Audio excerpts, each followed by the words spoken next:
unpack. We unpack. We unpack. Coming to you live, Boxing Ego Unpack. Yeah. We unpack. We unpack. We unpack. Coming to you live. Oh, whoa, yo, hold up. Top Rank founder Bob Arum says prime for prime. Pacquiao loses to a prime Terence Crawford. We're going to talk about it. What up, Fight World? It's your boy Ego, and I'm back with some more boxing. Make sure you smash the like button. Also, subscribe to the channel for the latest and greatest in boxing if you want to become part of the gang. Notification gang, please hit the bell icon. Shout out to the super chats, channel donations, the Venmo donations, the Cash App, and the Patreon family. We working. Listen, Patreon is back up. You know, I had to do some basically a overhaul and really revamp it. Started from scratch because I had some stuff that I had to work on. But now we back. People, thank you to people who have signed up for the Patreon. We're taking the live show over there. I got to make sure I'm giving the Patreons and also channel members their perks and benefits. That's one of the things that I'm working on in the quarantine. So I don't know with that. I don't know how many I'm going to be able to do, you know, on the regular live stream. So those are going to reduce, and then we're going to see an influx of, you know, paid members getting live streams. You know, it only makes sense for a business. Now, the other thing before I get started is get the ESPN Plus bundle. That includes ESPN Plus, Hulu, and Disney Plus. All three apps, one price, $12.99. Currently, people are on quarantine, self-isolations, lockdowns, and they're not advised to leave the house. So if you need some content, it's a very good place to start. I have all three personally. You can click the link. It can be found in any of my videos. $12.99, three apps. Let's get it. ESPN Plus, Hulu, and Disney Plus to help satisfy your need for content at this unprecedented time. Appreciate you guys that have already signed up, and we working. Now, Bob Arum had a very, very interesting group of comments. He was on the Ak and Barack show. Link will be in the description. And he was chatting with them about, you know, advice in the game, because he's been in the game. He's an OG when it comes to boxing promotion. And, you know, he's just giving his thoughts on a couple different matters. But what kind of struck my ear and made me make this video is listening to the part where he was talking about prime versus prime. He says Terence Crawford beats Manny Pacquiao. He didn't spend too much time on the topic, but again, you guys, if you want it verbatim, because I'm not going to quote verbatim, I'm going to give you the Cliff Notes, the abridged version. He didn't spend a lot of time, but he basically was saying that you have to look at the Pacquiao saga with Juan Manuel Marquez. His rationale is, he says he believes that Crawford is in his prime right now. He said it's still a good fight, but Crawford's in his prime. So if he was in his prime and Pacquiao was in his prime, he thinks Crawford has the more completeness to his game and the more elite skill set. And he says he puts his skill set above Juan Manuel Marquez. So, you know, with that being considered, he says at best, the 4 fights with Pacquiao is probably a draw. You know, if you look at who won the first, second, third, fourth, etc. Well, the fourth is non-debatable, but you guys get what I'm saying. You know, some of the other ones where there's a question mark on who won or the outcome, etc. So he believes that Terence Crawford is just far superior a boxer, and, you know, he believes he would beat Manny Pacquiao. And it's interesting, but I gotta say, and on my channel, I'm here to give you the full hardcore facts. I'm like Lil' Kim. We got to give you that hardcore facts. Got to give you that hardcore. Pause. I really don't know. I don't know who would win. Huge fan of both, really, for what they're bringing to the game and what Pacquiao's brought to the game already. He's already obviously a legend. I don't know. I don't know what would happen prime versus prime, because now, you know, in the last couple of years, I definitely favor Terence Crawford in that fight, but there's been some slippage. We've seen Pacquiao knocked out, even though he got knocked out earlier in his career, he was super young and, you know, using weights and different things to manipulate the scale so he can actually fight the weight, starving. I'm talking about the multimillionaire household name. My mom knows who Pacquiao is, and she doesn't watch a lick of boxing. You see what I'm saying? So he got knocked out recently, and Floyd beat him bad, and so So I would say now Terence Crawford definitely got the edge on him, just with the youth and the skill set. But if we're talking prime versus prime, I really don't know, because Pacquiao moved up from like noodle weight all the way up to like the 150s. Somehow, some way, hint, hint. Somehow, some way, he went from sperm weight all the way up in weight, 8 weight classes, the most in boxing history. Maintained his speed, maintained his physique, maintained his power, and maintained his chin. It had all the attributes that he had really in the lighter divisions as well. He had the stamina to fight 12 rounds, like the Energizer Bunny, all this stuff. So that would have been a handful, prime versus prime, for anybody, When it comes to the case of Floyd Mayweather versus Pacquiao, I would definitely say at any point Floyd would beat Pacquiao. But there's certain nuanced reasons, and maybe this is good for a topic on a corn stream or something. But Floyd, the reason why is because Floyd doesn't care who's upset. He's not going to derive from the game plan to fight somebody else's fight. You see what I'm saying? One of my only criticisms for Terence Crawford, because I really like his brand and what he's doing and what he brings to the table. But I've told you guys for years, one of my only criticisms is he's a dog, but he's so much of a dog that sometimes he overuses the fact that he's a dog. And I know that sounds crazy, because some people, oh, come on, goddamn it, ego, what are you talking about? How can you be too much of a dog?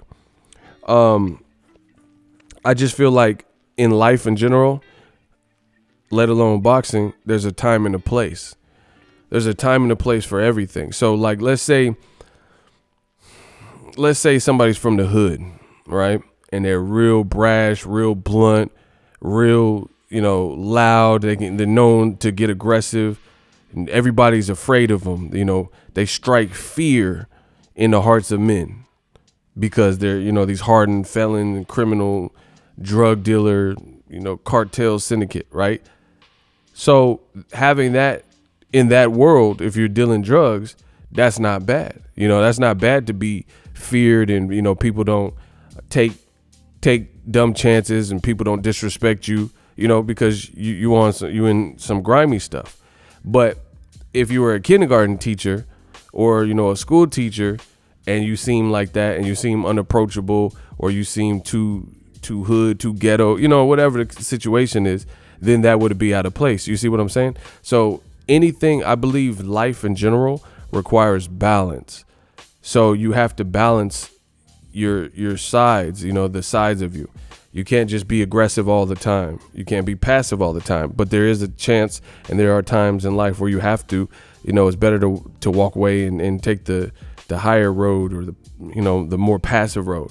But then there's sometimes in life where you gotta let motherfuckers know, and hold your ground. And I feel like Crawford, his demeanor is so gritty, where he comes from, Omaha, and all this stuff, his background and his competitive streak. He doesn't let up, and so far so good. So I can't, this is just something that I've seen. So I can't overly criticize him, but it's something that I noticed. And the only downside is there's going to be guys that are stronger than you, that are faster than you, powerful, whatever the case may be. And if you get hit right by anybody who happens to have the right traits, there's things that can involuntarily happen to your body. You see what I'm saying? So when those things start to happen to your body, your legs go, your brain's cloudy, you're in a daze, you're seeing doubles, whatever the situation is, when you're going through those motions, sometimes you have to just survive the round. You know what I mean? You have to just get out of the round. So if Crawford was in a fight with Pacquiao, like he was in with Gamboa, it worked out in that situation, because Gamboa, similar to Pacquiao in terms of speed, and he's fast and athletic and stuff like that. But Pacquiao has showed to be probably more durable. Like, Gamboa's been dropped several times. Not everyone's just out here dropping Pacquiao. You see what I'm saying? And it's just Pacquiao's more of a phenom. Like, he's just weird rhythm and unrhythmic and unpredictable. He has this Tourette style, like, you know, that you don't know how to plan for. So prime versus prime, I really think that Crawford has a chance to beat Pacquiao because we've seen the technical boxer, the tactical boxer, and the skilled guy has given Pacquiao problems. There's no mistake about that. Look at Tim Bradley fights. Bradley they fought him 3 times, didn't get knocked out, things like that. Juan Manuel Marquez obviously is the greatest saga attached to Pacquiao's name. You know, because I don't really constitute the Mayweather fight as a saga because there's only one of them. But, you know, rivalry wise, the Marquez one is definitely the biggest for Pacquiao. He's a technical counterpuncher, but he's also more of a lightweight. Crawford has, you know, the frame where he fits in well at 40, 47, stuff like that, height wise and all that. But the only downside to that is, like, so we know is Crawford, sometimes he doesn't make those decisions to utilize those, you know, certain decision making, and he'll fight fire with fire. And so far he's good enough where it hasn't got him. But I'm just here to let you know Pacquiao's tricky. I think Keith Thurman was doing really well in round 1, and then out of nowhere he just gets dropped. Boom, you gave Pacquiao that round. Just give it to him. Just put a nice little bow tie on it, kiss it. You gave him that round. But had Keith Thurman not got dropped, guess what? That would have been a Thurman round because he was easily beating Pacquiao in that round. But it's a 10-8 round just off out of nowhere. You see what I'm saying? So Crawford, prime versus prime, I really don't know. Because Pacquiao, don't get that twisted, he was a problem child. Troublesome. Like, I don't know who would win that. So I'm not as confident as Bob Arum that I can just definitively say. But the other thing I noticed with Bob Arum, you know, OG in boxing, but I came up with the term promoter talk and fighter talk. So if you hear people say that, you know where it came from. But what promoter talk and fighter talk is just that. It's just talk, and, like, you know, people will say stuff to build their brand. Like, you know, a fighter will say this and that, but, you know, deep down inside, they don't really want to fight the person that they're saying this about. You know, and promoters, sometimes if someone's in their stable, they'll say X, Y, and Z about said fighter, and then that's just because they're under the same umbrella. You know, they got to promote them. So they'll say, oh yeah, I think my guy could beat Floyd Mayweather, knowing damn well that your guy won't beat Floyd Mayweather. You see? So I think this is just promoter talk from Bob Arum, to be honest, really based on the fact of, like, I've noticed this is when Pacquiao left, now all of a sudden you start seeing these interviews and hearing stuff said from Bob Arum that he never once said when Pacquiao was with Top Rank. So that shows me a little bit about the demeanor. And it's not just Pacquiao. There's tons of fighters that all of a sudden when they left, like Floyd Mayweather, you know, guys like Cotto, Pacquiao now, Andy Ruiz is a recent one. When Andy Ruiz was with Top Rank, Bob Arum sung his praises. Even there's an old interview with Bob Arum where he says, I think Joshua will lose to Andy Ruiz. I want to see my guy Andy Ruiz versus Joshua. You know, this would probably be before the Parker fight. But then as soon as Andy Ruiz buys himself out of his contract, goes with Heyman and beats Joshua, you start seeing, like, negative stuff from Bob Arum in interviews about Andy Ruiz, talking about Andy Ruiz this, and he's not really a puncher, and he's lazy, and, you know, Kubrat Pulev is a much better fighter. Kubrat Pulev is like 40 years old. Andy Ruiz has he has more time on his side to do some positive things in his career. Pulev didn't even look good in his last fight. So it's just, Bob Arum does this sometimes where he says something and it's hard for me to believe that he really believes that.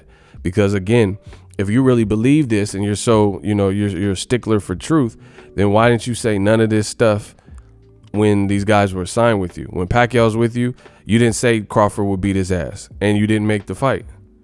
But now that Pacquiao left and Crawford's still with you, you say miraculously Crawford will beat him and he's too superior and stuff like that, which, it could be true. We don't know. But I just seen this play too much from Bob Arum, where he'll like, when someone moves on to greener pastures, he'll clearly, slight them, drag their name, things like that.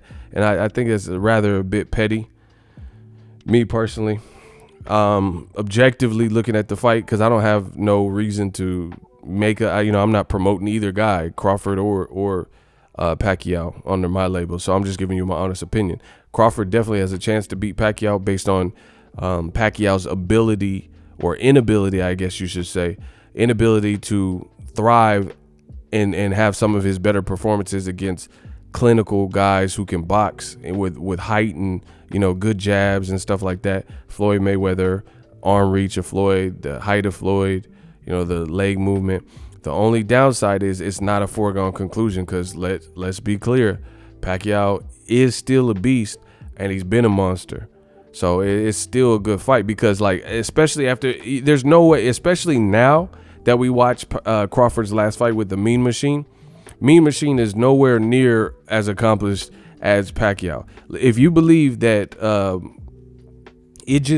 Kavalauskas is anywhere near as accomplished as Pacquiao, please hit the unsubscribe button right now from my channel, because I really don't even want you here, because that would just be foolish, and you don't know enough about boxing, and you're not a student of the game or even willing to learn if you believe Mean Machine has done what Pacquiao's done. So now that we know that that's false, Mean Machine gave Crawford some issue, and I think he was wrongly denied a knockdown of Crawford. I think that truly was a knockdown, but Crawford, being a dog, he stuck in there, stayed and stubbornly was clinging to staying a southpaw for a while. Then as soon as he switched, he started making even more adjustments, and then he started chewing up Mean Machine.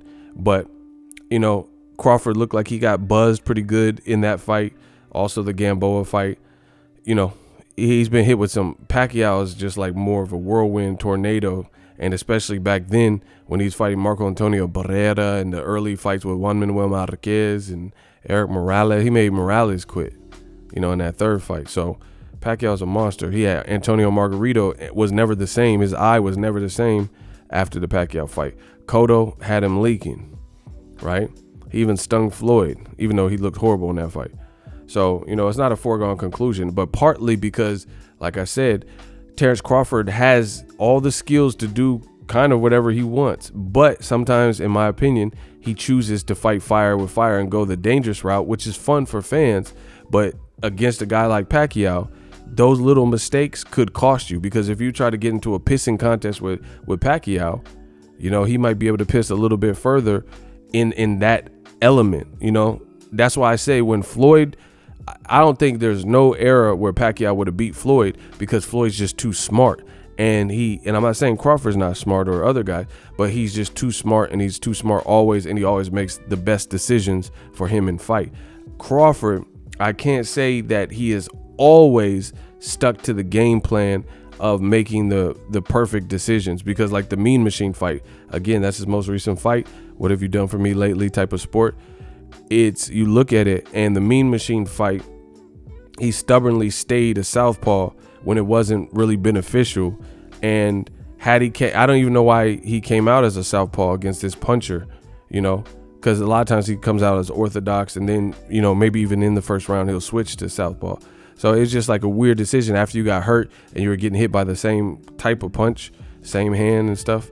It seemed like you would have kind of got out that he was getting hit with right hands, I believe, as a southpaw. So it seemed like you would have got out of that, but he was like, he didn't want to lose the battle of willpower, so he stayed in that. But again, you have to swallow your pride. If you're in there with Pacquiao's and maybe Errol Spence's and stuff, and you get in a compromising situation, you just got to be smart. So it's a good fight. I don't know. Link in the description. Let me know if you agree with Bob Arum. I can't do Pacquiao like that and just make it look like it's a runaway fight for Crawford or anybody. Prime versus prime, Pacquiao could stand the test with really any modern heavyweight. I mean, not heavyweight, welterweight. That's what I think. We unpack.